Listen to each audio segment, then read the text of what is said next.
Let's go. Let's do it. Let's make it happen. I don't know what you're doing over there. He never pays attention to me. Everything I do for the approval of Bell. And that's what I get. What did you say? I'm talking to Scott Cepicky now. Hey, it's Representative Scott Cepicky of the Tennessee General Assembly joining us as he does once a week to give us a little bit of a legislative roundup. When that's what we need. That's what we need is the legislature. Get up, rolling. There you go. Wait a minute, are you saying he should be the House Whip? No, we have a House Whip. Yeah, I was going to say, job's taken. Yeah, who's that? Hold on, don't tell me. Johnny Garrett. Johnny Garrett. Good guy. I'm the guy who kicks open the saloon room doors and to stand there in the doorway. There's too many sheriffs in this town. And you hear the whistling. How's it going, Cepicky? Wonderful. Yeah? Fantastic week. So when you come on, invariably, our first question is about education. Mm-hmm. I know it's an area of focus of yours, and the big question on everyone's lips, where is our education scholarship bill? Everything goes smooth. We hope to have that released through the Speaker's office publicly next week. Okay. And so maybe we can have the Speaker on to talk about it next week. Maybe we can have Cepicky on with him to give us some other details. What, if anything, can you tell us to, Dad? I know that's a loaded thing. I know you know things you can't say. You don't want to get in front of the parade. I know that. I don't want another Mark Green situation here where Cepicky gets so mad at me. But I'm asking you to tell me the things you can't say. I can tell you this. There's been a lot of thought go into this. And that's one of the things people want us to do is think through major legislation as we're trying to enact it. We have reached out to school systems across the state. We've talked to teachers. We've talked to administrators on things that they believe are hindering their ability to teach kids in public school. We have looked at the independence and the nuances and the freedoms that are in our private schools and have found some good things we can look at to incorporate into our public schools to possibly create some time to teach our kids in our public schools more, give them more teaching time in the classroom, to the point, Matt, that we might be able to, with what we're proposing, pick up an additional 50 to 60 hours of teaching time during the year for a teacher, which could be the difference in getting a kid across that finish line or not.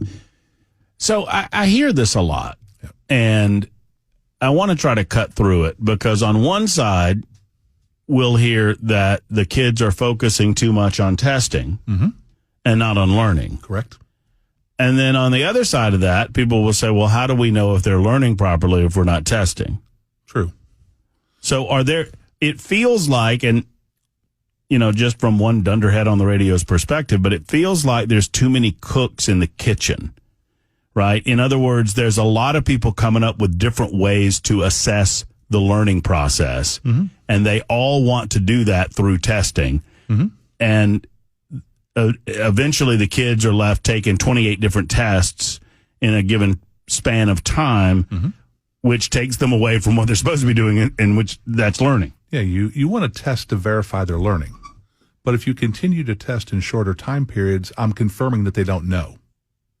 You got to give them time to learn so that then you can test them and the kids can show you what they're able to retain and learn about and put on a test for us.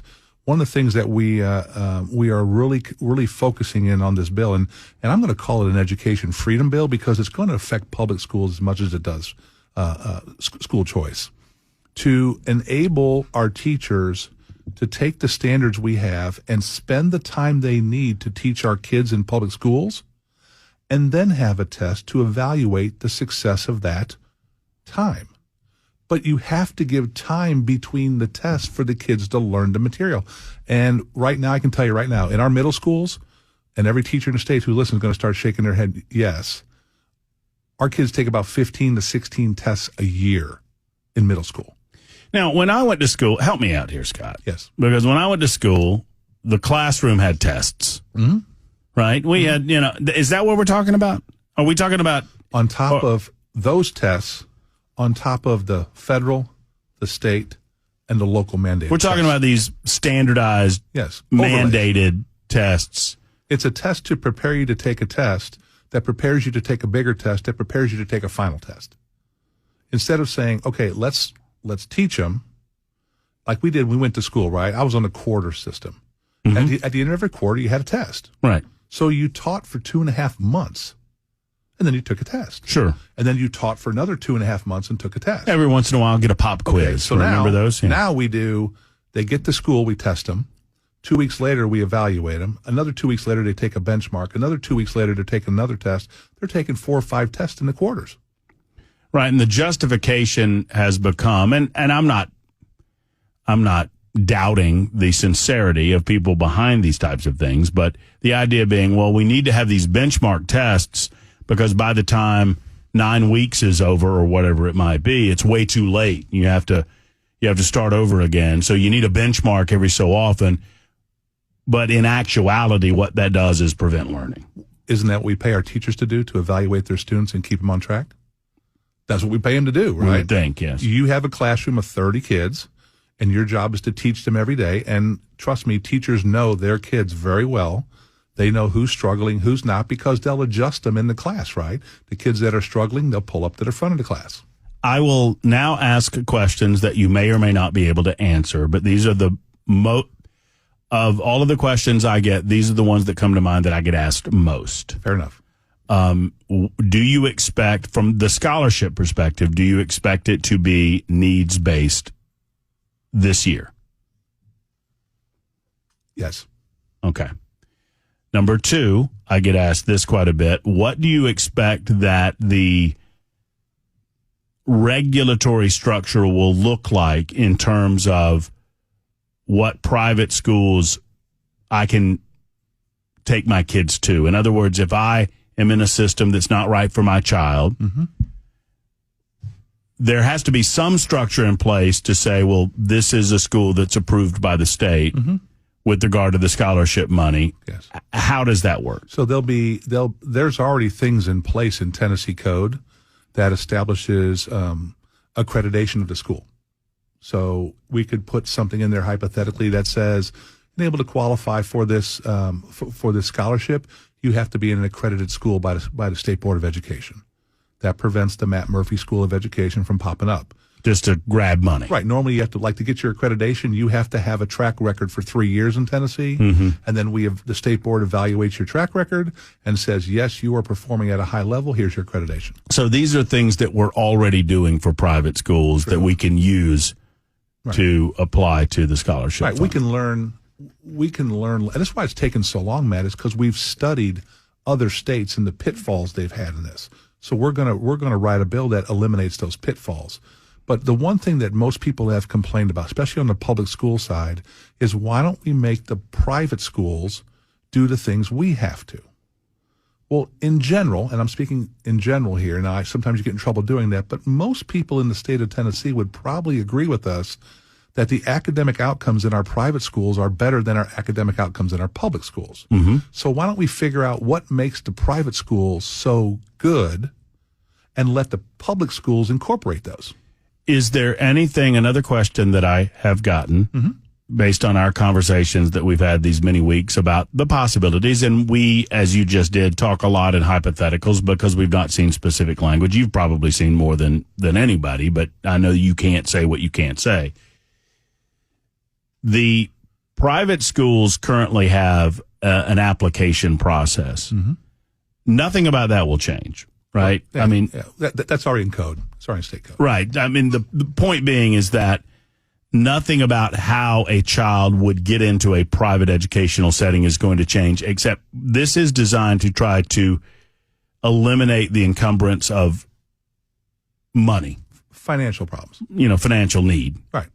In order to motivate the parent to get their kid into a better educational setting. To create the better opportunity. Does anything about this include public-to-public movement? That's already in code. So I can already do that? You sure can. If you live in Murray County and you want to go to a Williamson County school, and under the new TISA funding formula, a Williamson County school accepts you, that TISA funding formula would follow you to the new Williamson County school. Williamson County is allowed to charge you a fee because you're out of district. And normally what that fee is, it's on average what the property tax collected for that area is that goes to the school. I think in Williamson County they charge like $2,200 if you're out of district. That's on average what people pay in property taxes that goes to the school system on average. Is that countered against what you would normally pay in your local community, or is that on top of it? In other words, I don't get a credit for not using Murray County schools at that point, do I? No, you don't. No. All right, so that's just money on top. That's the cost of transferring. That's correct. Makes sense. All right, any more of your questions, you may ask them on the super text line. For example, are the scholarships going to be merit-based?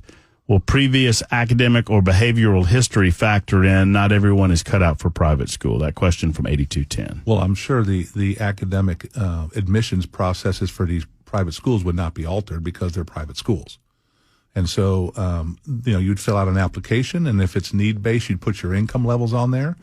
And then those schools would make the choice of, because I'm sure if they have 5 spots and they get 50 applications, they got to figure out who to take. Is there a concern on your part? This is just me and you talking here. Is there me and you talking and the rest of Tennessee and wherever you go? Me and you talking. Is there a concern for you? Because I get some of this and I kind of understand the concerns, right? So if I'm a parent and I'm currently in public school, and the thing that's preventing me from making different decisions about my child's schooling is financial based. Mm-hmm. Well, this takes that away and gives me the opportunity to make those decisions. I'm already involved enough to take the initiative to do that. Mm-hmm. So you're taking involved parents out of an already failing system. Mm-hmm. And you're leaving behind those parents that are least involved. Mm-hmm.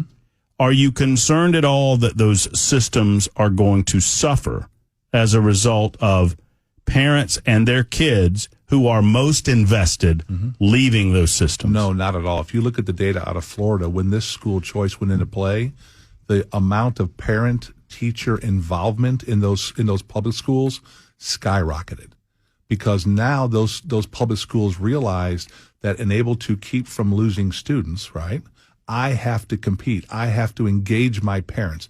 One of the biggest things that public schools say is missing in our public schools right now is the engagement of the parents with the teachers. What we saw in Florida was that escalated to a point where now you have a PTO meeting where there's 300 or 400 parents there talking about how can we make this school better. 2862 wants to know, what about special needs? They would qualify. Right. I mean, just based on the ability for the private educational system to handle the needs of the special. Yeah, if you look at the governor's bill, it's economically disadvantaged, learning disabilities, and then poverty level.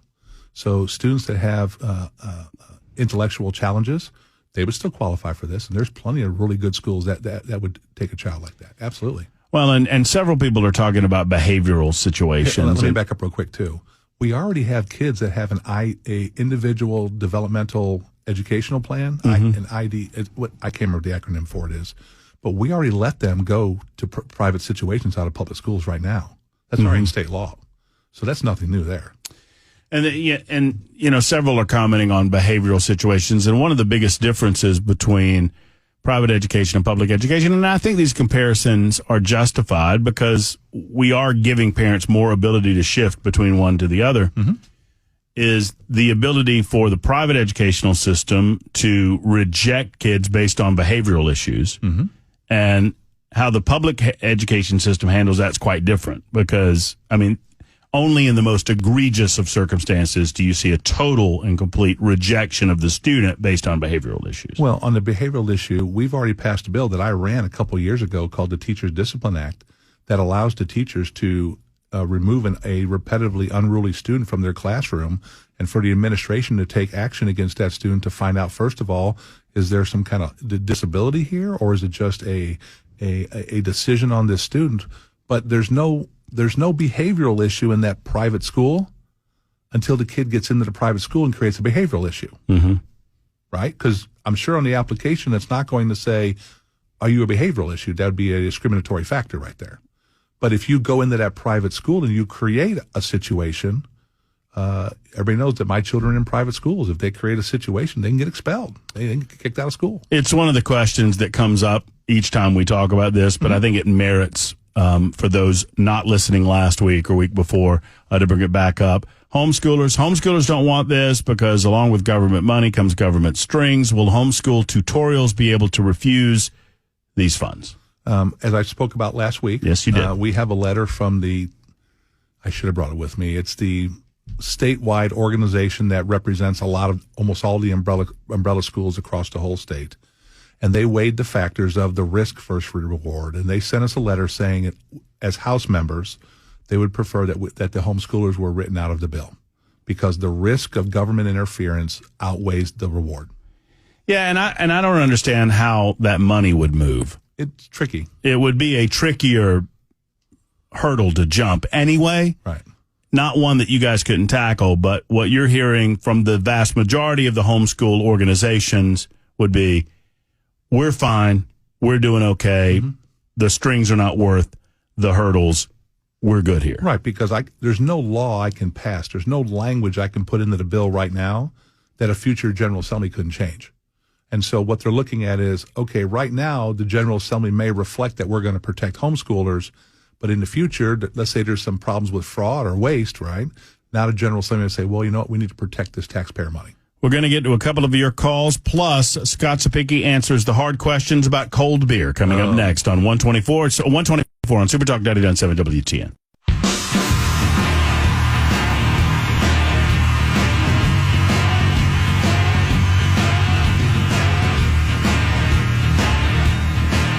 Super Talk 99.7 WTN. Scott Cepicky tells me before we get into the issue of cold beer, he's got one more thing to say about the issue of education.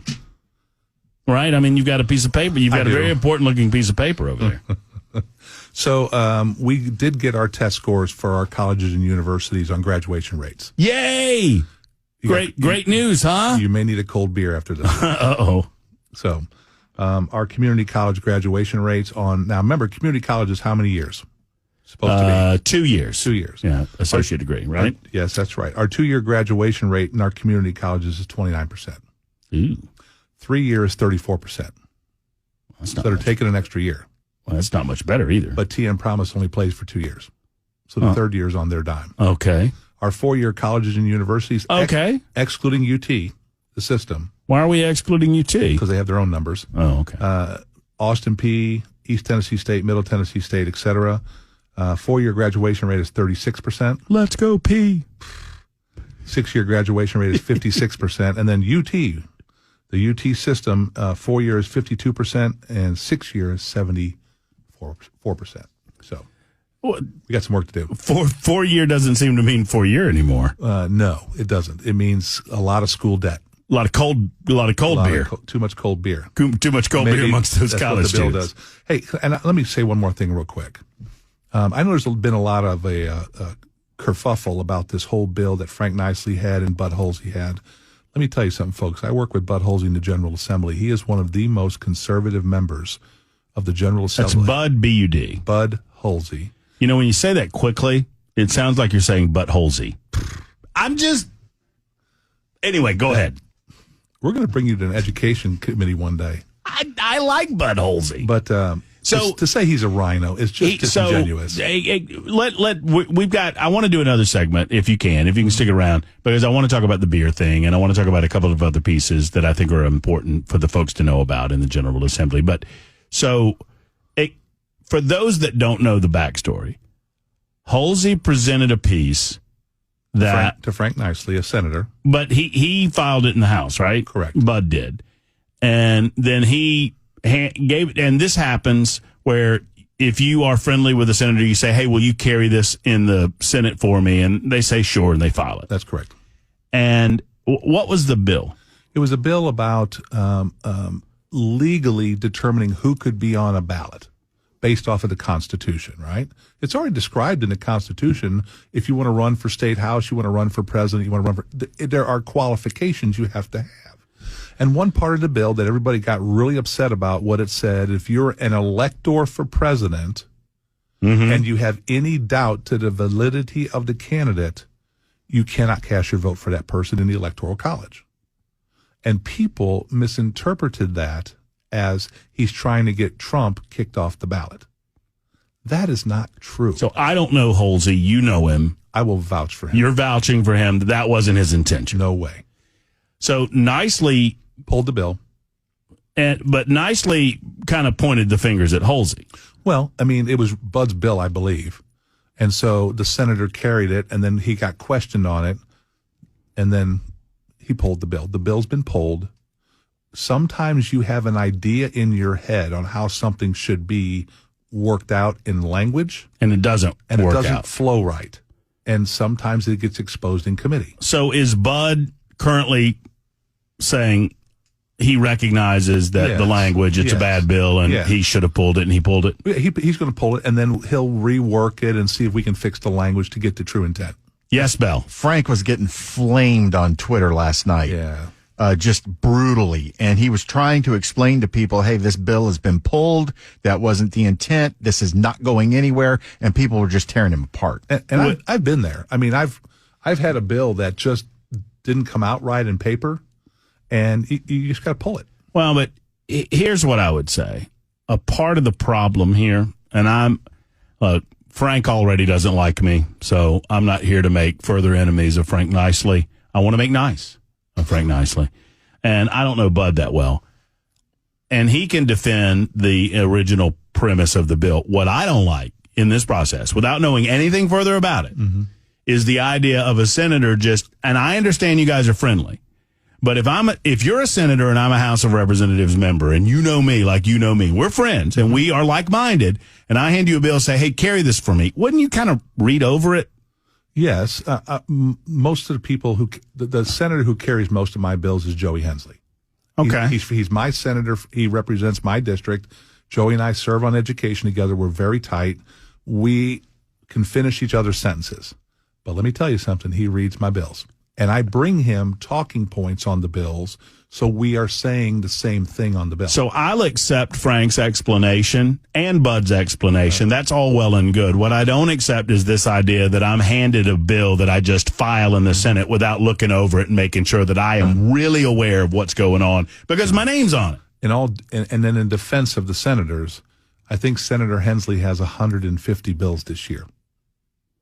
So, well, you guys file way too much legislation, which brings us right back to cold beer, which is coming up next on Super Talk 99.7 WTF.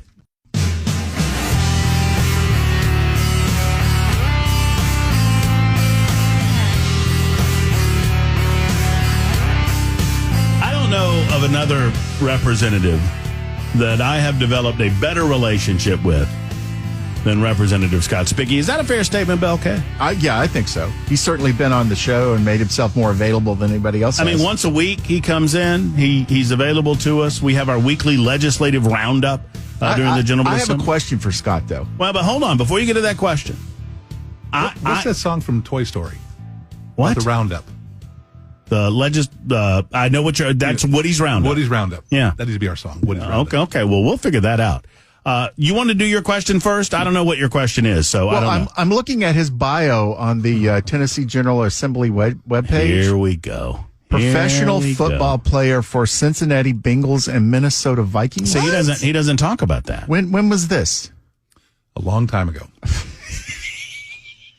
I mean, That's pretty cool. it's like, So Mac would actually like you if he'd known that. Stop. I love Scott. I mean, up until this moment, it's my understanding Mac Morey hates you. Well, if you're going to read half of it, then read the whole thing, would you? What's the part after that? yeah, what's the part? No, Yeah. that's the end of it. The part before it is professional baseball player for Chicago White Sox and Minnesota Twins. Oh, yeah. You didn't know that. Big deal. Dual athlete. I played. Mac Morey, big deal. I played here for the Sounds and the Express. That's crazy. Morey, Bo Jackson, Deion Sanders, Michael Jordan. Scott Cepicky. Michael Jordan. Did you see Cepicky threw Jordan in there? Of course. Widely considered the greatest athlete of all time. Scott Cepicky. Yeah. Now, I just didn't negotiate a good contract like they did. so I bring up cold beer, and Cepicky says, we need to talk about education.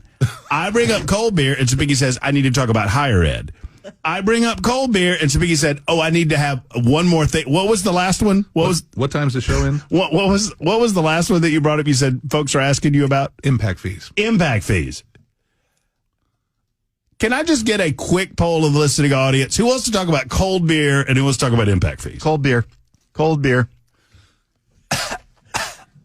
I will defer to my guest. I'll be quick. Okay, impact fees. What are we talking about? We just impact fees are fees that counties can charge developers for growth. It is actually it's an important. It's a very big thing. I get it. To help pay for schools, help pay for infrastructure. We passed a bill that's in finance right now, behind the budget, waiting for funding. What it does is it sends half of the real estate transfer tax, which is a real estate transaction, back to the counties it comes from to be used for schools, school maintenance, and school debt. It's a big number. Mm-hmm. The General Assembly would just have to forego that number for 1 year, just 1 year, and then we would just do with whatever shows up. So we still get to keep half. It's $104 million a year that we get to keep. Mm-hmm. But we give $104 million back. That's behind finance. The other bill is adjusting the County Powers Relief Act. Then this bill is being brought by the builders, and I want to say we've worked with them for 7 months. They've been great about this. The bill will be in committee next week. Tim Hicks is carrying it. He is a builder, and they're going to allow the fees to increase if you're a high growth county to $1.50 on residential per square foot and $1.50 on commercial. So they deserve all the credit. The builders do. They came up with this plan. They think it's fair, and I've already signed on to it with some legislators from Rutherford County. We will be in committee to support this, and hopefully we can adjust this, and then we'll be able to help our counties help themselves. So, but they're raising the fees? Yes. All right. And that's not a tax increase? If that's what the locals want. But it's up to them? That's right. Okay. But it gives them the ability to make those decisions? Yes. That's parameters. fine. Local, the parameters. More local is better. I get that. And the local communities can decide for themselves whether or not it's something that they want to Unless have. you fly a flag. John is in Greenbrier, wants to talk about school choice and schooling more broadly. Hey, John, how are you? Hey, good afternoon, gentlemen. How are you doing today? Doing well. Good. Hey, I'm running for school board out here in Greenbrier, and look, there's a lot I could talk about on a state level, right? I'd like to talk about things like, school choice and tracking students, trade familiarization to teacher certification. But as somebody who's running for school board, I need to really focus on where I have my agency, right? Right now in Robertson County, right, we rank 122nd out of 143 school districts. Only 22.5% of our seniors are graduating proficient in English and in math, right? That sets up students for lifelong consequences. My question to the representative is, for instance, my opponent, Jeff White, he's been on the board for 16 years. Despite that, test scores have never been lower, but the graduation rate has jumped from 86 to 94%. So what I'm looking at is, what is your plan for chronically failing schools? How can we turn Robertson County, which is literally in the bottom 15 percentile of the schools, and I'm not talking about getting school students into other schools, into Maryville, which is number one, for instance. These kids, if they're not succeeding, they're going to end up in having lifelong consequences, underperforming in college or not getting into college or trade schools, right? And what can I do as a school board member, if the voters see necessary to elect me, to, in my capacity, benefit them and serve in the fullest capacity that I can as a representative? Wow. You talk about somebody that sounds like a great candidate for school board. If you need me to come over and campaign for you, let me know. You hit it right on the head. We have got to change what we're doing, and the only people that can change that at the local level are the school boards. The school boards have to take ownership of their classrooms, ownership of their systems, and demand the results. Bring discipline back to the classrooms. Let the teachers spend more time teaching. That's what we're going to try to help with. And get these parents engaged in your school system to the point where it's not just the school board affecting the change, it is the community affecting the change, and you will see the results in your schools. I guarantee it. Hey, thanks a lot. My focus is on getting parents involved again. I want to live stream school board meetings, reduce the barrier for family involvement, and really just strive to get people back as a member of their community again, participating in this. I've been a veteran in the military. I'm a nurse now today. Uh-oh. It's just difficult, and I hope things are better in the future. Keep us updated as to how the campaign is going, John. Sounds like you're on the right path. You're on the right path, and I appreciate the call this afternoon. And thank you for your service to your community. That's what we need. We need more people invested in local school board races, more people invested in local county commission races. No offense to the General Assembly, but local is better. And school choice will trigger that involvement of people taking ownership of their schools again. Agreed. Go ahead, give it to me. All right, so cold beer. So And look, Ron Gant, do you know Ron? I know Ron very well. So back up, give him the story first. Okay, Ron so Gant. Representative Ron Gant was injured. I mean, seriously injured. Almost fatal. In a traffic accident involving a drunk driver. Yes. The drunk driver crossed the middle lane, hit him head on. He had to be life flighted out of the area to a hospital in Memphis and almost lost his life. It was highway speed, and the car was unrecognizable. Unbelievable that he survived. That he survived it. I mean, and it's through the grace of God that he survived. Right. He's now, and so I am loath. I don't know Ron. I would love to have him on the show. I'm not knocking him for this because obviously it's very personal. However, it's a bill entitled the Tennessee Prevention of Drunk Driving Acts that would prevent retail outlets from selling cooled or refrigerated alcoholic beverages. And I just feel like this isn't small government. I understand that we need to crack down on drunk driving as best we can. We need to get every single one of them off the streets and behind bars. Amen to that. Obviously, no one is supportive of that. At the same time, this seems like a little bit of a government overreach to prevent convenience stores from refrigerating alcohol. And I'll just give you an easy example. You know, Cepicky, I don't think you drink. No. But you know, let's say you and I are going to a barbecue and there's going to be some alcohol at the barbecue. And I say, hey, Scott, let's stop by here. We're 10 minutes away. Let's stop by this convenience store. Let's get, I want to contribute to the event. I'm going to buy a 12-pack for the guys. That sort of thing is an easy way to explain why you would want perhaps some refrigeration with regard to beverages. At the same time, I mean, what is your take on this? Well, first of all, I do not like alcohol bills in General Assembly. You can check my track record. I vote against almost every one of them. Mm-hmm. This is I understand the reaction by Representative Gant, the tragedy. He almost died. He almost died. And I understand him wanting to prevent this, going through that type of experience. I think we're running across the line of limited government here and freedom for people to choose what they want to do. I do not like the consumption of alcohol. Obviously, when you're driving, it is wrong. You should not do it. Do not do it because there'll be consequences not only legally but possibly physically to you and other people. It's a bill that has heartstrings attached to it, which sometimes gets kind of wonky up in the General Assembly. And you're going to have to push through that, look at the language, and see what kind of rights we're infringing upon. And do we really want to do that in the General Assembly? That'll be a very interesting bill to hear the debate on it. Well, and then there's another companion piece that's associated with the bill that would cap the number of alcoholic beverages that restaurants and bars can serve. The Broadway bill. I don't know how anyone could enforce this legislation. And I think even less consideration will probably, no offense to the presenters of the legislation, but even less consideration will be given to this bill, just based on enforcement alone. Well, it's very complex, and you're putting liability on people and decisions on people that they really have no control over. And there, once again, are we infringing on people's constitutional rights? Are our DUI laws what they should be? Extremely stiff and penalizing. Extremely. And I'm happy for that. It should be. Here's what my dad told me a long time ago. He said, son, if you follow the law, you don't have to worry about the law. Sure. Just follow the law. Sure. If you follow the law, we don't have people shooting people. We don't have drunk driving. We don't have other things that are plaguing our society. The problem is, and here's what I'm going to circle back to, you can see it coming, it's because of education. No question. We've got to have a better educated society that creates options economically so you don't resort to the crime. I tell this story again on air, and I've told it in the past, not because it doesn't please me at all to tell the story, but I consider it almost a blessing now that I got a DUI when I was in college because I didn't hurt anybody, because there was no permanent damage to my life in terms of my future. And it taught me some ultimate lessons that I carry to this moment in my life. Mm-hmm. And I am happy in a way. I certainly wasn't happy at the time. I was sitting in jail. But I'm happy now that I got those life lessons. I'm not here to tell you that I lived those life lessons through my 20s and into my 30s like I should have. But I recognize it now that it could have been so much worse. than a ride in a police car to a jail.